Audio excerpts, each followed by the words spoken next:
Bonjour et bienvenue dans cette nouvelle vidéo de notre série Maîtriser les bases du code avec JavaScript.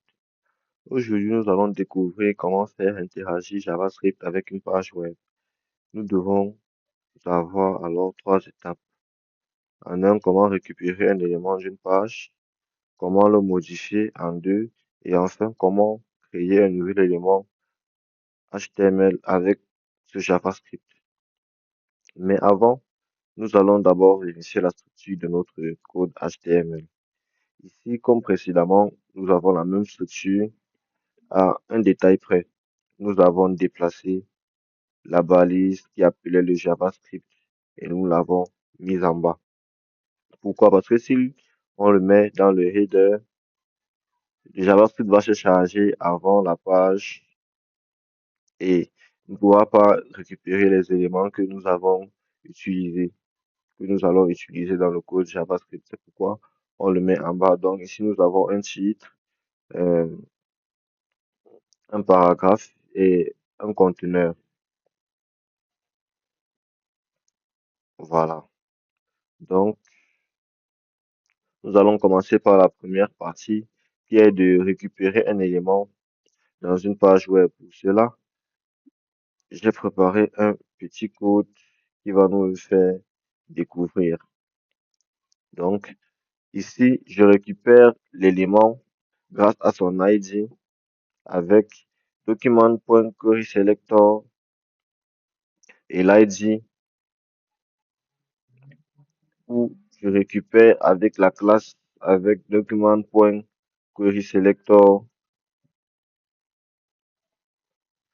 et le nom suivi du nom de la classe. Donc, les différentes alternatives sont de document get by ID, get element by ID pour le titre et document get element by class name pour la classe suivi de l'index de la classe en question que l'on veut récupérer.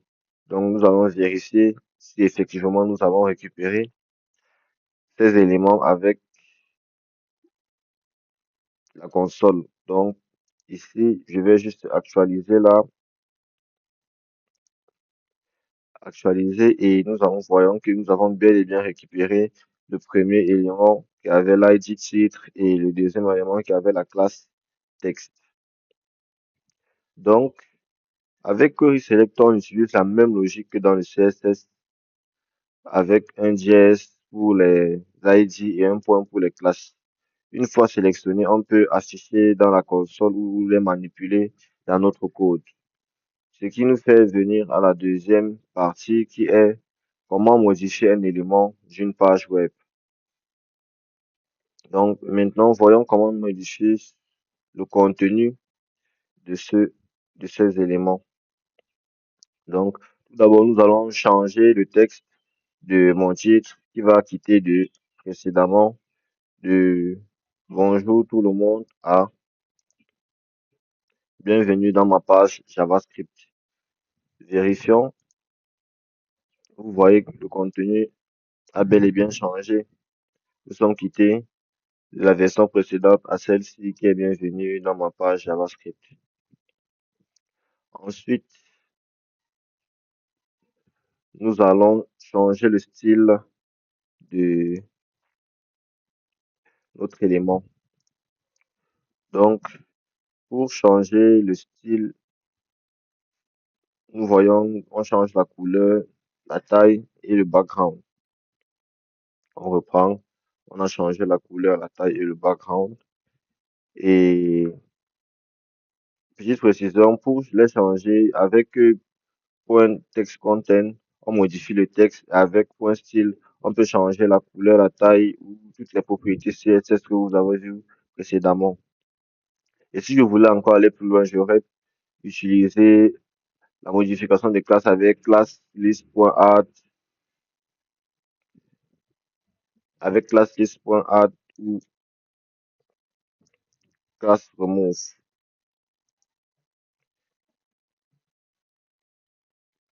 comme ceci. Nous allons suivre avec la troisième partie qui est créer un nouvel élément dans une page. Donc, pour ce faire, je vais utiliser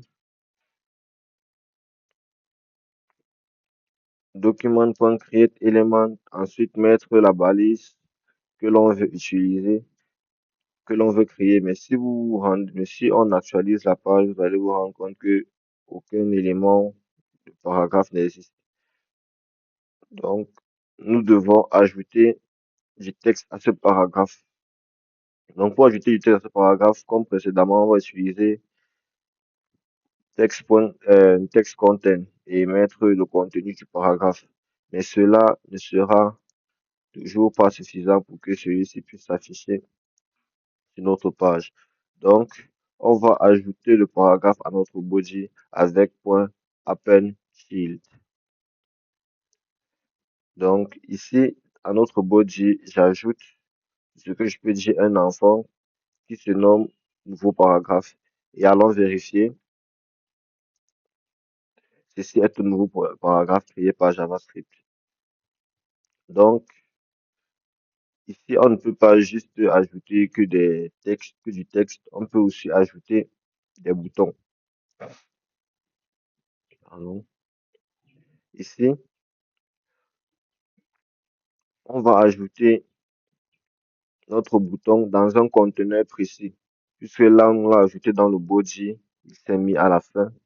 Mais ici, on va ajouter notre bouton dans un conteneur. Le conteneur que j'ai défini par défaut, c'est le conteneur avec l'ID conteneur. Donc, je vais d'abord créer mon élément bouton et le mettre dans la variable bouton. Ensuite, créer le contenu d'un autre bouton et ajouter une petite interaction que nous avons vue précédemment dans les fonctions.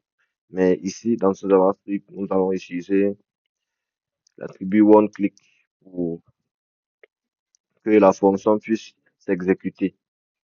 Et nous allons récupérer la zone d'ID conteneur et l'ajouter un enfant à cette zone-là.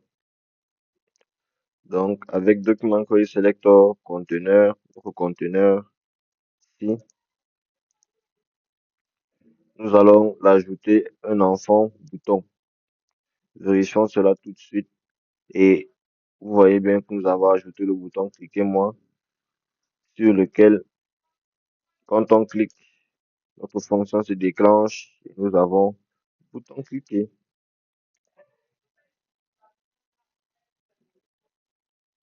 Donc, ce code, donc avec ce code, non seulement je crée un bouton, mais je peux aussi lui donner un comportement quand on clique dessus. Puis un message apparaît. Donc, dans cette vidéo, en somme, nous avons vu comment récupérer un élément avec querySelector, modifier un élément avec text.content et .style, créer un nouvel élément avec createElement et append_shield. Et maintenant, si l'on veut ajouter directement à l'intérieur d'un élément, nous allons utiliser innerHTML. Donc, lorsque je vais ajouter directement du texte dans un conteneur, j'utilise innerHTML. Nous voyons ce texte a été ajouté directement avec innerHTML. Voilà, c'était tout pour cette vidéo. La prochaine vidéo porte sur l'élaboration d'un formulaire de collecte de données. Merci et à la prochaine.